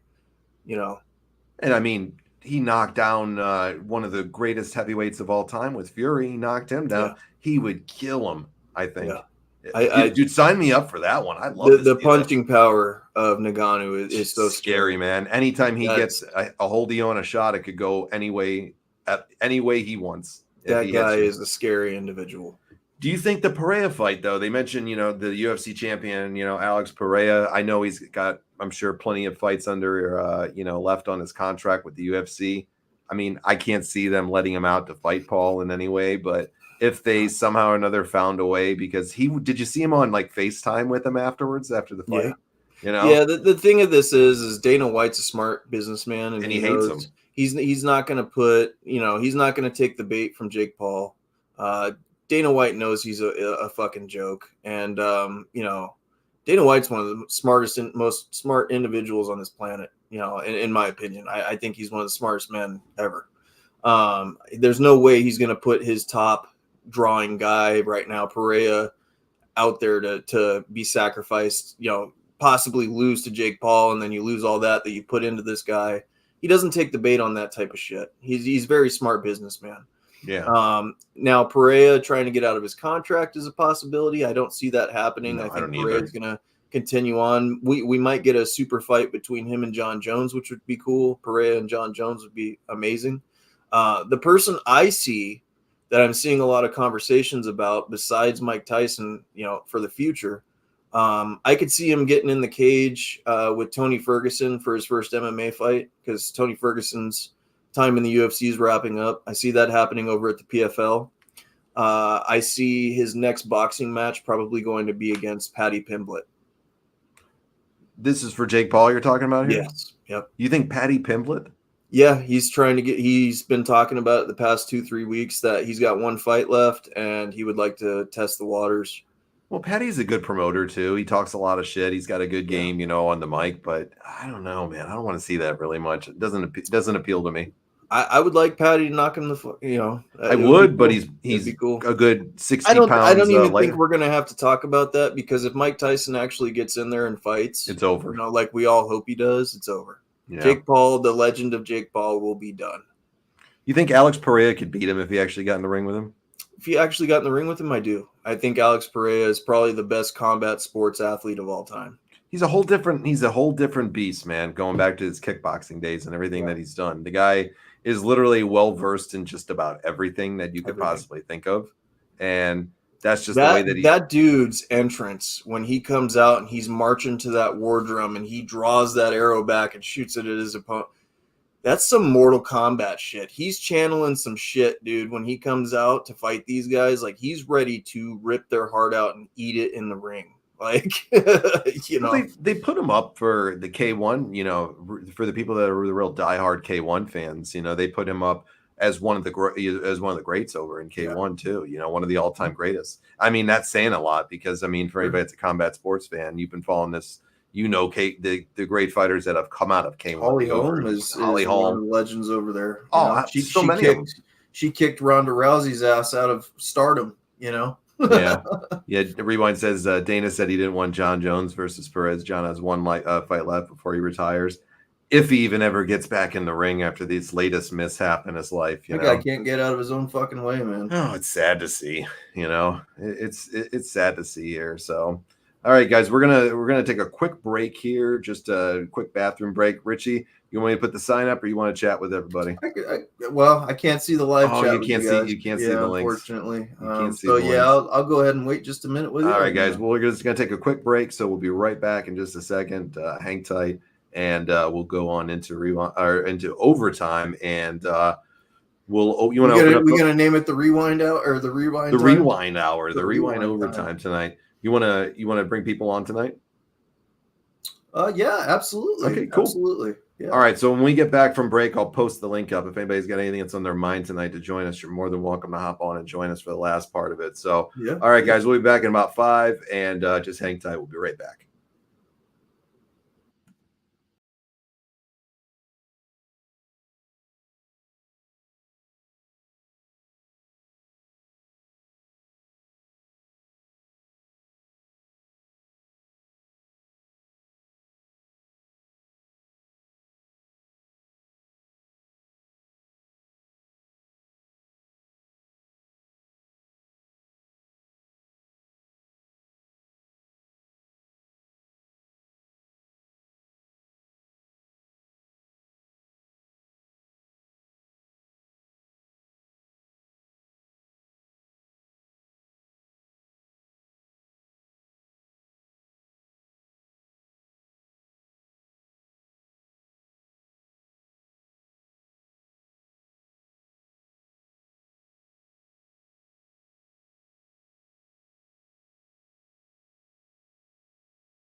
All right, guys, we're back. Sorry about that. Apologize. I'm old. John's got the old man bladder. It's all good. I do, man. I got the old man bladder. I apologize sometimes, guys. When we do these long streams, I got to take 5 minutes sometimes. And I just got a new knee a little while ago, so my leg locks up if I sit too long in a place at a given time. So I always got to do the old man stretch for a few minutes, so I don't start spasming in the middle of the show. Yeah, right. You gotta love getting old, huh? Oh man, even if you're not old, there's still things in life that can make you pretty rough. So yeah, 100%. All right, guys, let's get back into it now. All right, Dana White did once when he let the James Toney fight. Yeah, good point on that with the James Toney fight for sure. So 100%. Dylan, we were taking a run to the bathroom real fast. Welcome to the stream, my friend. I think Vince was the one to be there, not Hogan in the first place, and Hogan was put in to play with the RBC. All right. Rewind says, I get that, John. If you need me to kneel out for you, Rewind, I'm good. I assure good you. Old Rewind, man, trying to help all the time. Jeremy, I'll get to yours in just a second too. All right, guys. So we are back now. I'm going to put out the link for everybody in the chat. If you've got anything on your mind, you want to jump in, want to join us for a little bit. Jump on in, guys. This is just random conversations of wrestling tonight. So we were going to do SummerSlam 91. You want to see a cool combat sports item I got real quick before people jump on? Throw it out, buddy. It's right here, man. We were going to talk SummerSlam 91, guys, but we pulled an audible and a better one. Is that Connor's? Connor and Khabib Nurmagomedov. Oh man, look at that. Yeah. Oh man, pretty cool. Look at that. Very nice. Yeah. All right. Jeremy's got an idea here. He says, "Hey everyone, I have an idea for the next fantasy booking. How about we do the old Crockett Cup tournament from NWA WCW? Everyone picks singles wrestlers, 6 tag team. To make your bracket. The tournament is single elimination style. The talent pool to choose from is WCW, TNA, AEW. Let me know what you think. We'll see what's the best thing. I like that one. I like it. Crockett Cup, huh? You want to do that for our next fantasy booking one? I do. Eventually, I want to do a King of the Ring style or a Survivor Series style. But yes, the Crockett Cup one, we can do that for the next one. All right, man. We got to make sure that we keep up. We do have a promo battle coming up. That's the next one, though. That's going to be the next one. That'll be sometimes later on in August that we're going to do that. Right. So, yeah, this is going to be the Lost SummerSlam 91 episode, Rand, the one that we never got to tonight. So it's all good. We can't put the video up here on the stream, and it slows. It's super slow sometimes when we tape it, where Richie has to watch on his and I have to watch on mine when it lags. We're able to put it up when we do it solo because we don't release the video for those watch-along episodes on the radio. So apologize if we didn't get to the watch-along tonight, but, if we have a need to get to SummerSlam 91 again in the future, we'll definitely do it. So absolutely. Yeah, but I think this is more fun just shooting the breeze with everybody today.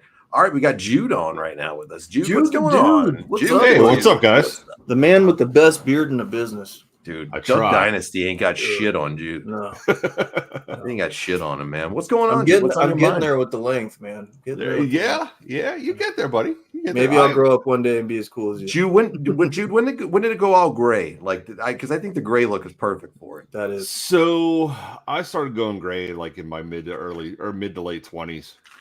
Really? Yeah. Oh yeah. Yeah. It started like right here in the center, and then like a little bit here in the ends, and then I always say I got an ex-wife, a current wife, 3 kids, and a grandkid. I earned every damn one of these fucking hairs. But no, maybe it was like we can have Rewind 20s. Put some beard oil in our beards for us. You go first. Nobody's taking them up on this offer. No, yeah, you go first, buddy. I'm okay. Rich, we'll let you be our Huckleberry, okay? All right. Right. You're going to be the guinea pig on this one. You'll be the Huckleberry, man. You're the guinea pig for this. Yeah. Jude, what's on your mind tonight, bro? So no, like you guys talking about boxing. I boxed for 14 years. Wow. So cool. Long time. I retired. I think I was 32 because I was smart and got out of it. Nice. But no, Jake Paul's a drizzling shits, man. Dude, he is just a potato with arms when he's in the ring. He potato head. He's got the length, so he keeps people away with his jab just enough to where he can win a fight. Sure. He keeps people away with the jab, and then he'll catch you. He's smart with the way he catches people, so he'll catch people, He's but got he a has strong real power boxer. hook, man. He's got a strong power hook for sure. He's got a great right hook. He has what I call a dipping right hook, where he Mhm. comes low, where you think he's going to go like low Tyson. to the body. Right. Tyson, I'm going to ruin Tyson fights for you. If you watch Tyson fight, he will do the right hook to the body and then the uppercut. Yeah. And it's a perfect combination because you drop your arm. And when you drop your arm to get to the body, Get low, you're leaving the boom. whole middle open. Yep. And just he comes up with that uppercut and he'll catch you. I forget who he fought. And I mean, he caught this dude. Oh, when he fought Galata. Galata, Andrew Galata. That was the guy that kept low blow people, right? Yeah. Yeah. He caught Galata with an uppercut that just killed him. Yeah. And I mean, he ate it. But I mean, when he ate it, you watch his eyes roll in the back of his head. He was out for about 2 seconds. Yeah. And then snapped right back into it. And he was, because you can see when he gets hit, he drops his head, and his head snaps up and he's looking around. He has no idea where he's at. But yeah, Tyson was the master of that. I think, like I said, with him fighting Jake Paul, he's gonna get inside with Jake Paul. Mike Tyson's a guy that wants to put you in the corner and just pound the piss out of you. It seems like there's a lot of us that are excited for this fight, and I just have an idea. Maybe we can have a watching party. I mean, we obviously can't show it on the stream, but we could all watch it at the same time together and have a group. Absolutely. I'd love to do that. Yeah. But Logan Paul. Like you said, you tune in to watch him lose. Yeah, you want him to lose. Yeah, because he's the most hated guy in boxing, and he's not even a boxer. Like I don't consider him a boxer. No. He's an internet guy that found some boxing gloves. Sure. I mean, that's about it. So who does he train with? A lot of people, actually. A lot of different people, and they're pretty high class boxing down there. I think he's in God, where the hell is he at? Puerto Rico, I believe. Yeah, he lives in Puerto Rico. Was he like flying Puerto like Rican big trainers and stuff in with them and sparring partners or something? Yeah. Puerto Rico actually has a really big boxing community down there, though. Mm-hmm. So I mean, he could be finding. But their style usually isn't the distance style that he fights. They're fast. They're speed usually fighters. In close. Yeah, they're speed fighters. I'd love to see him fight Pacquiao. Ooh, that's an interesting one. Do you think a small Pac-Man could? You think a small Pac-Man could hold up with a guy like that? Yeah, he'd get inside. Yeah, and Pacquiao, for as old as he is, he still has his speed. Well, look at how big Jake's brother is, Logan Paul, and he boxed Floyd Mayweather. And let's be honest, Floyd Mayweather literally knocked him out on his feet, picked him up, and put him back into the fight. I did that once. I got in trouble for doing that. Yeah. Get more shots in on him. Yeah. Let's hold him up in the ring. I got yelled at for that. Yeah. But no, Pacquiao or Mayweather. I hate Mayweather. I hate Mayweather too. He's such a good boxer. Yes. He is the epitome of defense and counterpunching. He's mastered all the styles of boxing. Yep. He's not that offensive guy. He'll sit back and just pick you apart in counterpunching. That's but why his he doesn't get hit counterpunching in is the face. phenomenal. He doesn't get hit. Yep. He's a counterpuncher all day long. So, and we never got the fight to see Mayweather get beaten. That's the thing. It's like everybody waited and wanted it forever. We'll never get that. No. Why do you think he waited so long to fight Pacquiao too? It was the same thing. Because Pacquiao would have beat him. Yeah, they padded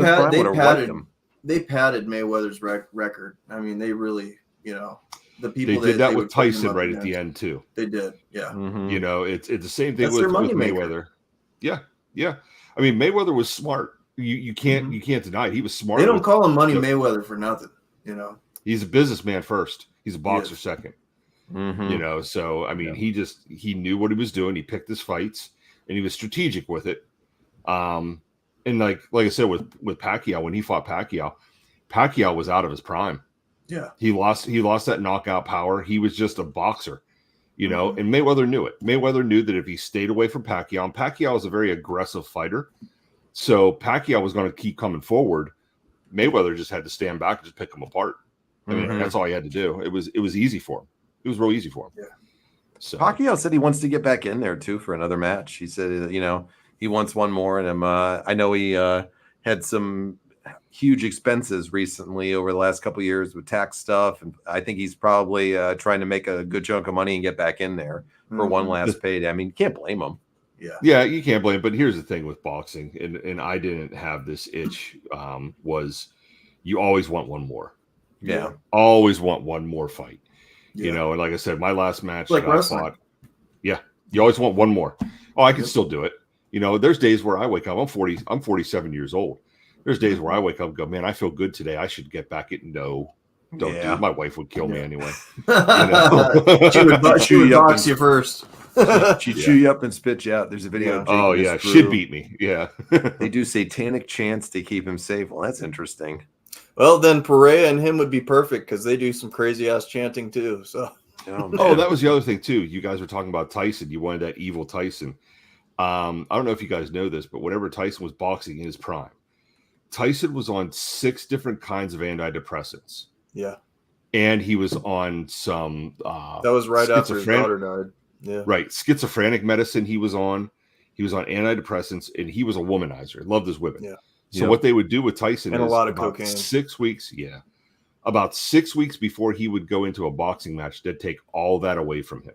Mm-hmm. Get him angry. It made him crazy. Yeah. Because then what they would do is not only did they take him off of his meds and everything, is they would start talking to him about the guy who was fighting, feeding him stories. Sure. Like, this guy's going to come to your house, going to kill your wife.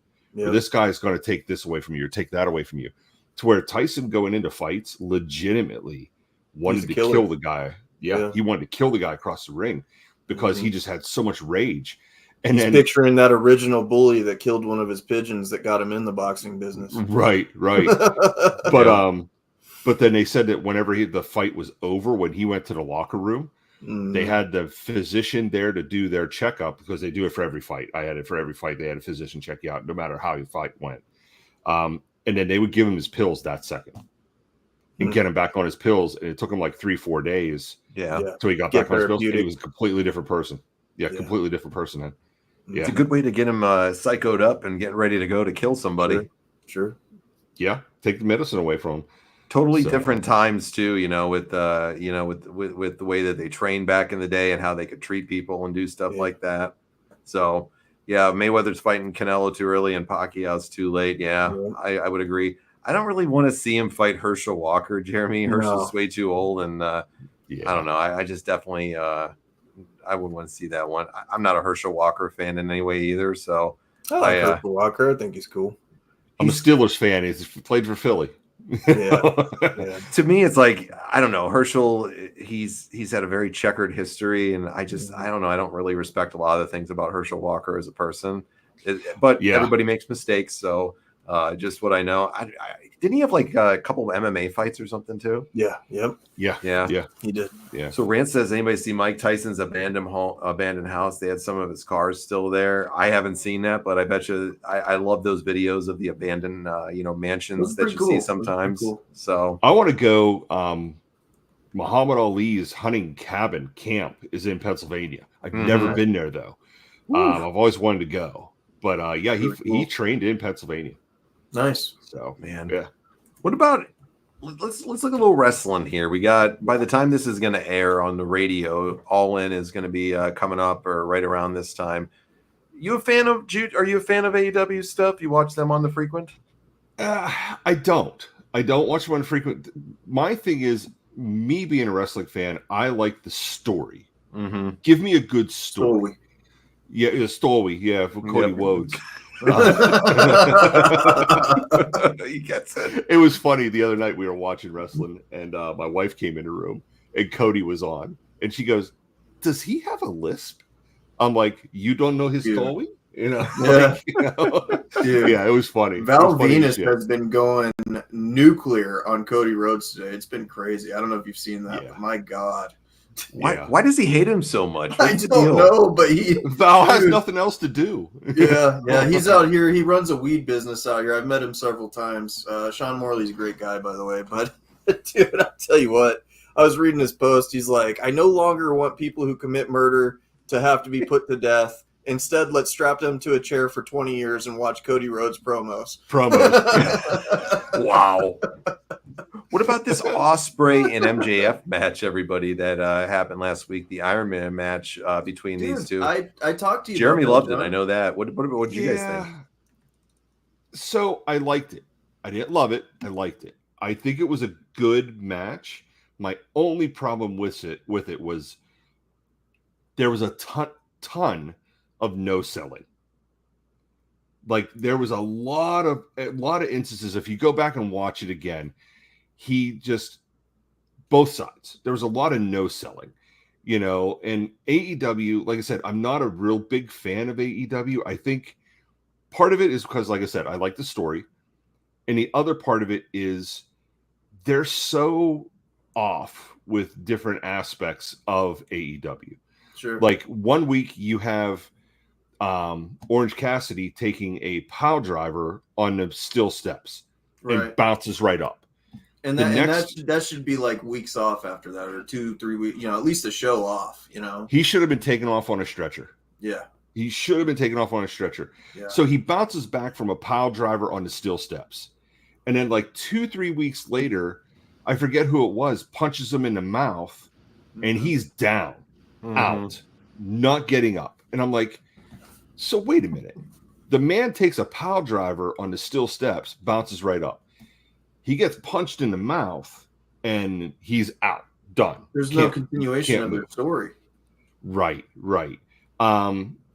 All in, though, the pay-per-view, I couldn't tell you some of the matches that are on that card at all, because I'm just not interested in it, because there's no storyline behind it. There's no build for it.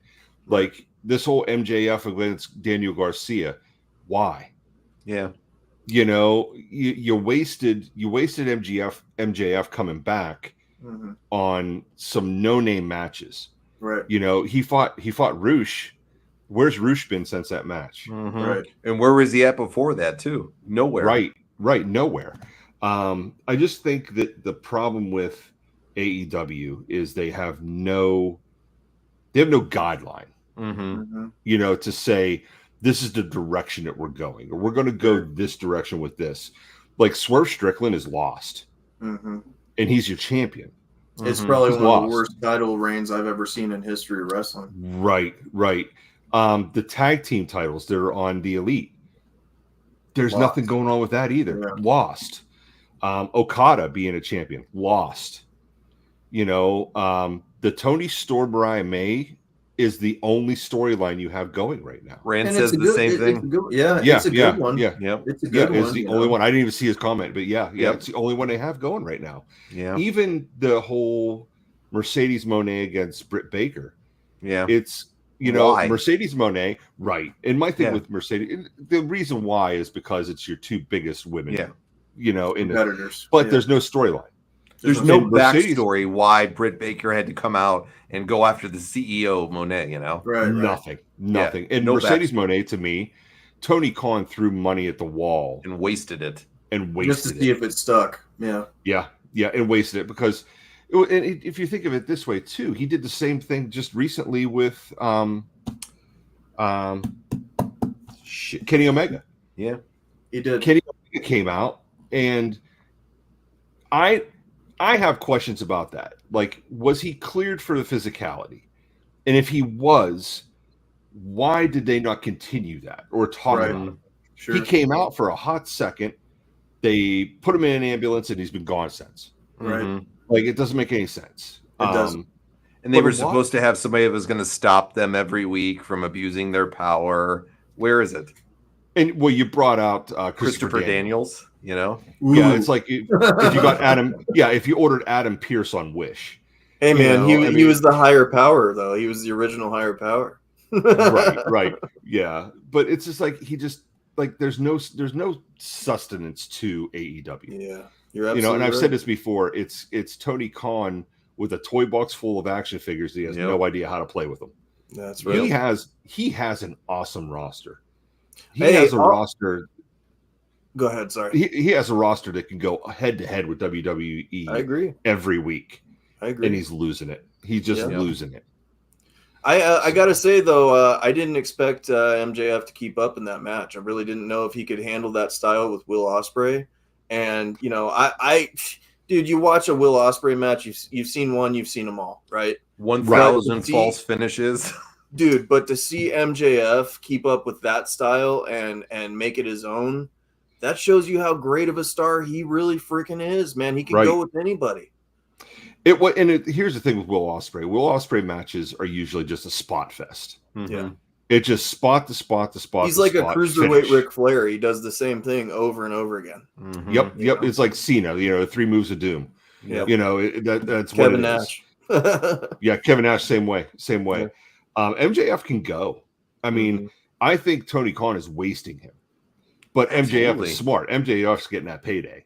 Mm-hmm. Show me the money and I'll be your guy. Yeah. Is basically what it is. And they're wasting it on Daniel Garcia. Yeah. Who does a dance. At least put the loser hook in there, Oh, rewind. Rewind says to you already. What is better than Taz on color and blood licking? You can't beat that. Yeah. When Mariah May licked Tony Storm's blood, it made me an AEW fan, he said. Nice. You know what? Just it wasn't only the optics of the blood for Tony Storm. It was her reactions. Yep. Yeah. Her facial reaction. Priceless. It sold it for me. Yeah. Tony Storm was wasted in WWE. She's Yeah, she probably was. their best character of 2024 that they've developed. Her and Rhea Ripley should be tearing it up right now in the main event. Right. Honestly. Yep. And it's just wasted. Yeah. Tony Storm eventually is going to go back to WWE. Sure. I think so, yeah. Eventually she's going to go. I also think that whenever Britt Baker's contract comes up, she's going to jump ship. I think you're going to see a lot of people that will go, that aren't getting used in certain spots because he's just got such big of a roster. That Mariah May girl, though, too, I got to give her a lot of credit. She's a real star in the future, in the making. She's got a lot of personality to her. Great upside to her. Yeah, she reminds me of a Tiffany Stratton. Yeah, I was just going to say the same thing. You read my Stratton. mind. And Tiffany's the hottest female actor than Rhea Ripley right now in the women's division in WWE. So I'm telling you now, if I was booking SummerSlam, I think the direction they're going to go with SummerSlam is Dominic's going to screw Rhea. I think is what's going to happen. That'd be awesome, dude. That'd be awesome. Right. But if it doesn't happen that way, I would like for Rhea to beat Liv in just a knockdown drag out match, and then Tiffany Stratton cash in. Mm-hmm. And take the title off Rhea, and then have Rhea and Tiffany just go for a while. That could be interesting. You could ride that to Survivor Series. Yeah. You could ride it to Survivor Series. Jeremy says, talk about hook all you want, but dang, Ospreay, really? Maze is a story of the future. Bruv. Yeah, bruv. I don't get it with that bruv crap and everything, but people love this guy for his in-ring work.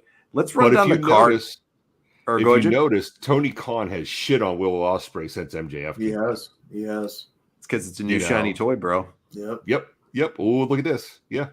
Here is the rumored card so far where they're going. I don't know if they've announced more recently or anything, but this was the last rumored card that they were talking about. So they're going to have, we were just talking about Daniel Garcia and MJF. We're going to get that at Wembley, I guess. We just talked about Mariah May and Timeless Tony Storm. That's happening. This one's going to make Rewind super happy. They're looking at doing an FTW championship match with Hook and Chris Jericho having a rematch. Are you guys excited? In the seats. Yeah. Come on. Rewind's buying the pay-per-view just for this. That's going to be a pee break for me. Yeah. Archer Ward. And I love Jericho. Hi, guys. Yeah. Learning tree. Archer Ward go away. He definitely is holding on right now, and I'm not into it either. I love Jericho, but he needs to go back to a different character. He needs to reinvent himself. The Painmaker was perfect. He's done it a million times. He could. Yeah. He could do it. Yeah. Archer, Wardlow, Hobbs need to jump ship. Hook would be as good as Dominic in WWE too. I may be. We'll have to see because I think those are all possible guys that could be going over there. News came out today, and somebody mentioned it earlier. Jeremy, I think, was the one who mentioned it earlier, and I think somebody else mentioned this too. It might have been Derek. That said, Tony's about to go get him some new toys because MVP and Bobby Lashley got taken off the roster today. They haven't announced that they're gone or anything, but looks like they might be gone and maybe bring another Hurt Business. They're gonna name Bobby Lashley Robbie Lashley, and they're some random new name for him. Yeah, Robbie Lashley is all elite. Jericho flips to new characters after FTW goes back to Hook. Hook might not even be sticking around. Who knows? Yeah. Danielson and Strickland. where you guys think this is going to go? Because this is another match that's going to be probably the one to close it out. Danielson, Strickland. Are you giving Danielson the belt here? Yeah, I think you should. I would. I would give Danielson. They got to move on from this Swerve Strickland stuff, man. It's gone nowhere. He's a transitional champion. That's your premier guy, and you're having this boring shit going with him. I mean, it's just not that he's not a great talent. He is. It's just being misused. That's what I was going to say. He's a phenomenal athlete, great talent. Yeah. It's just the crowd's. Here's again, it's the storyline thing. The crowd's not bought into him. No. Give them something to stand behind or get behind with him. Mm-hmm. Like right now, all it is Nana coming out and doing his little dance, and the crowd gets into it. And then whose house? Okay, that's all cool and everything, but give me some sustenance to him. Give me some backstory. Yeah. Give me, who he is, why he is, where he is, what he is. Right. You haven't given me that. Daniel Bryan, though, I know his story. Yeah. You know why I know his story, though? Because WWE gave me his story. The story builders. Right. They built him to where he is now. AEW just is continuing with what WWE already built. Yes. I would like to see them give him the belt and then him just retire. Yeah. Because he's got so many medical issues. Man, this guy's going to be a vegetable, if he continues doing what he's doing. He's got a beautiful wife, a family, all this stuff. He's got 2 kids now or something. Yeah, buku bucks. Be an agent there, help in the background. You don't need to do it anymore. Do you think he actually sticks to the retirement in October, though? Because his plan for this year was to retire for not Forbidden Door, Wrestle Dream, which I think is in October-ish or November. He'll go to New Japan. Yep, I was just going to say that. He'll go to New Japan because he has a couple matches that he's said that he wants with guys that are in New Japan. Yeah. Rumor was his contract was up right before All In, too. So, I mean, he has the ultimate respect for AEW. He's not a guy that's going to screw him over there. I think no matter what, he stays there in some type of role for many, many years to come. He's kind of like Tony's right-hand guy now, it seems, in a lot of ways. He's going to Ultimate Warrior Tony Khan. That'd be funny.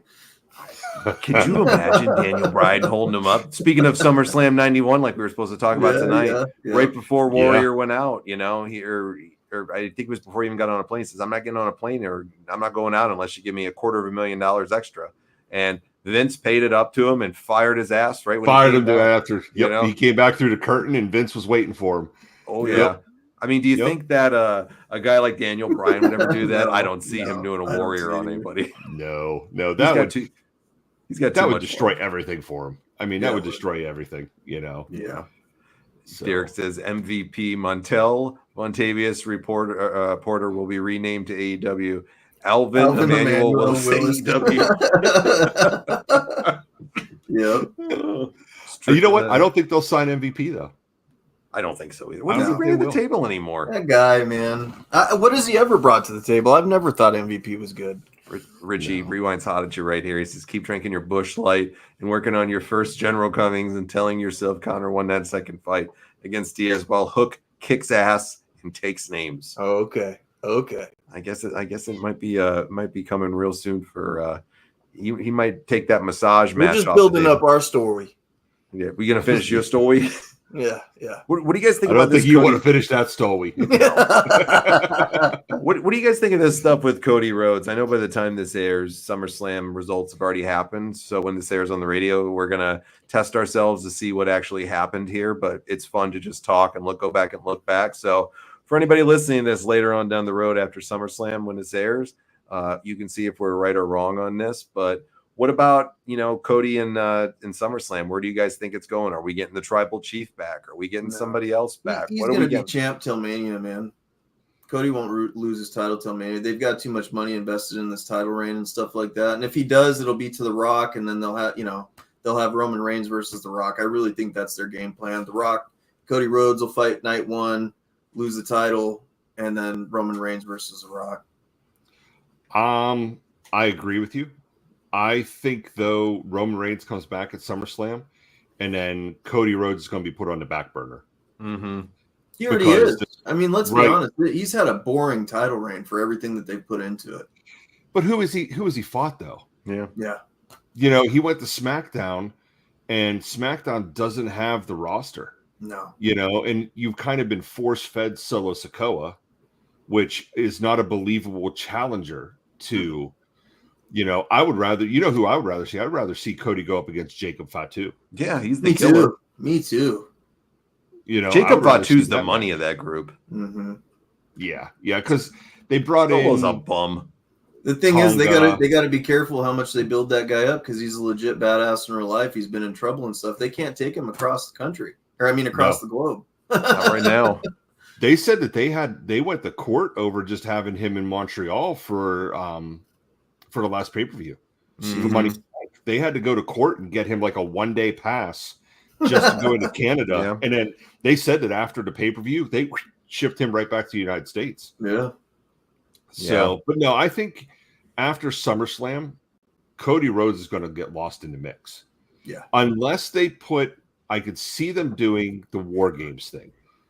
Oh, But yeah. I could see War Games and throwing Cody Rhodes in there with Roman. So, Yeah. Hold on. I'm sorry. Sorry. Rewind Uh-oh. distracted Richie. Here's our story, and I will finish it with my soft hands on your body. I walked right into that shit. I walked right into that shit. I'm done. I don't want to play no more. find a happy place, Richie. Find a happy Yeah, place. yeah. You'll fly then, Richie, and Yep. you'll Peter Pan yourself. The hell out. Look at him. He's gone, man. He's out of here now. Rewind. You just got rid of him. He's out the fucking door. Rewind needs to know, though, if Richie ever goes missing, Rewind's going to be the first person that people start talking to. yeah, right. Put a fucking APB What's that noise in your out on basement? Rewind's house. Where's he living? Yeah. Where's he living? We're sending him out. He's got Richie locked up in the basement. What's the lotion on the skin, or else it gets the hose again? He's wearing my Zack Ryder shirt on videos and shit. Yeah. Oh, Richie boy. Richie comes on the live stream, and all it is Rewind wearing Richie's face. Oh, dude. Richie's my new Jesus Rewind's Christ. my new tag team partner here. This is And then taking one a day story on its own, man. I'm gonna disappear, and I'm gonna be locked in the basement in HBK shorts after I got chloroformed. Rewind, Yeah. you're the best, Oh, dude. You're the the best. gift that keeps on giving. He really is. Jeremy brings up a good point here. He's talking about some of the WWE talent. I'm surprised WWE hasn't released Nakamura. He's been off TV You know for a what? long I time. fucking love Nakamura. I got to I meet agree. him at the Royal Rumble I went to, man. What a nice guy and an incredible talent. The way they built him up in NXT and stuff, like, you want to talk about a guy that's been criminally misused.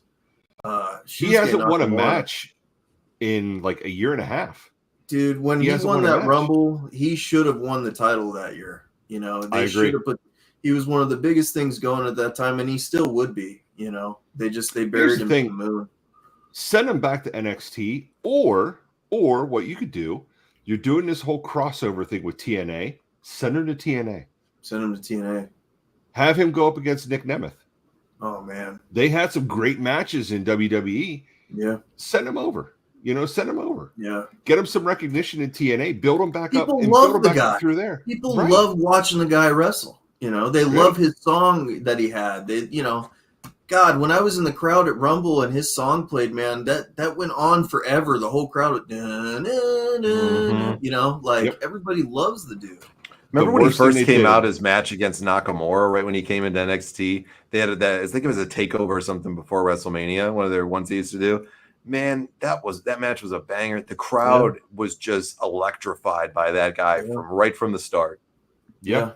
Right Yeah, from the the worst thing beginning. they ever did was when they put him with Rick Boogs. I agree. That was stupid.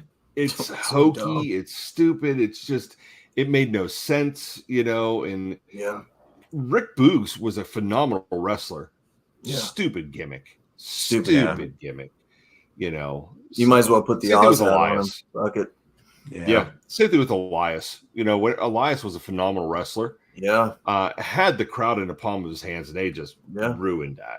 Ruined that yeah. too. It's every guy that comes from freaking NXT. They just bury. I don't get it. You Karrion know? Cross. Who Yep. could forget Karrion Lars, Kross came the over. great Lars Sullivan? Jesus, Lars. Talk about Dude. people that might be locking people in the basements with Dude. Rewind. That might be him right there. He says, Rewind said, "You won't be the first person locked in my basement, Richie, so you might make some new friends He's down starting there." to develop like a Bray Wyatt character. It's I will Rewind's take that as my Funhouse. WrestleMania.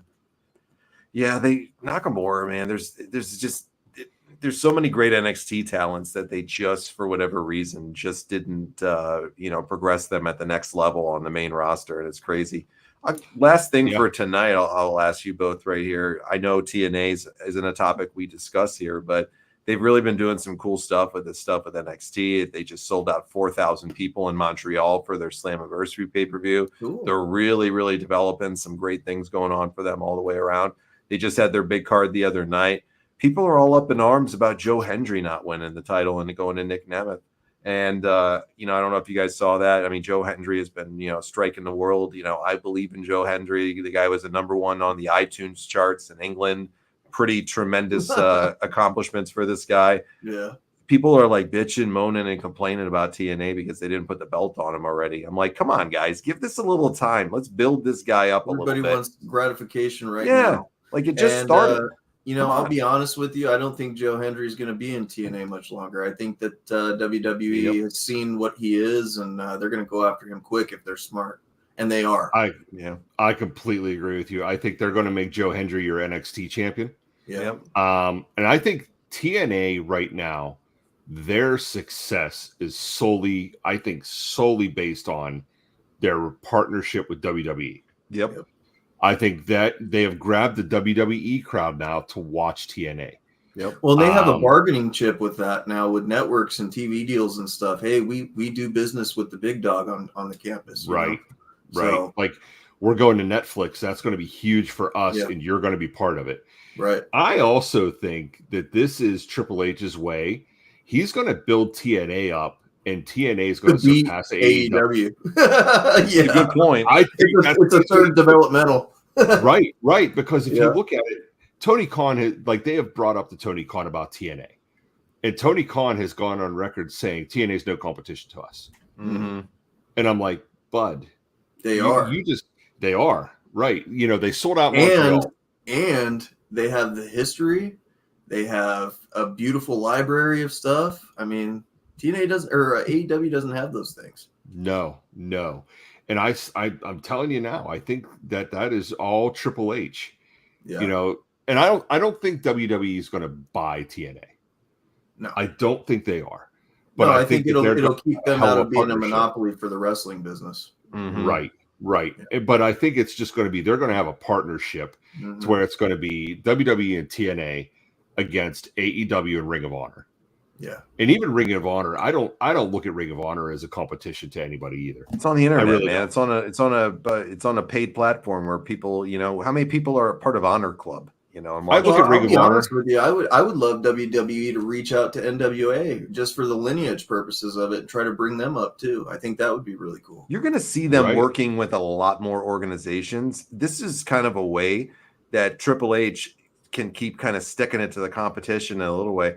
What's a better rub for somebody to work with? Even go as far as New Japan. They've been doing this working relationship with them for Forbidden Door and the one Mexican group, CMLL, I think, was doing it. Yeah, CMLL. Okay. Yeah. When it comes down to it, you don't have a contract with these companies to work with them. You're on a handshake agreement, basically, and you guys discuss it and make sure it professionally works out. At the end of the day, Triple H sees that he can start bringing in all these other promotions and they can benefit one another. Who do you think a New Japan or a CMLL or a AAA or NOAH or any of these other? They're going to want to work with WWE over AEW. You get the rub from WWE, man, and you get on their network. You're a made man. Yeah. Come on. Here's the thing: you get the rub from WWE, and WWE gets a talent that's on somebody else's payroll. Yeah, right. That appeals to the internet darlings that aren't. It's just like music, man. You get your bands and stuff like that. Like it's the same idea. You're getting the internet darling crowd, and you're getting the mainstream crowd on the same partnership. The IWC can make or break one of these lower. I say lower. Absolutely. They can make or break it. So the only thing is like with TNA needs to know that they're going to lose Joe Hendry. He's going to go. Mm-hmm. Jordan Grace is gone as soon as her contract's up. Yeah. First of the year, she's had no loves her. Yeah. Shawn Michaels does too. Her. And here's my thing. I can see, and people disagree with me all the time when I say this, I could see WWE picking up Jordan Grace and ship them Jade Cargill. Yeah. It'd be a trade.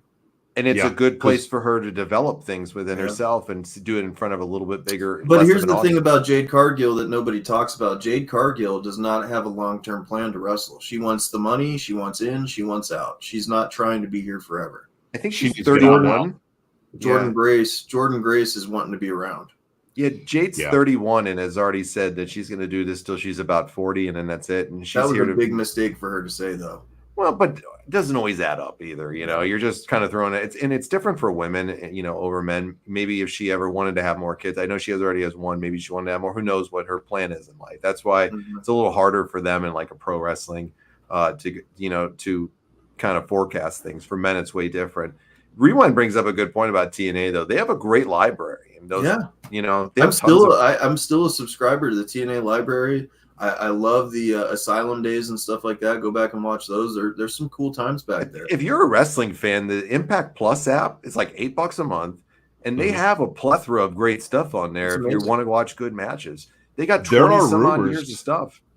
There are rumors right now that the Motor City Machine Guns are going to sign with WWE. Yeah, very cool. Very cool. There's rumors that, and you think of Alex Shelley. Yeah, you think of Alex Shelley in the X Division. And I mean, phenomenal talent. They can bounce back and forth then too. Like he has TNA experience, so he could bounce back and forth to TNA. But like with Jade, we were talking about Jade Cargill and Jordan Grace. Jordan Grace wants to wrestle into her, like she said, 40s.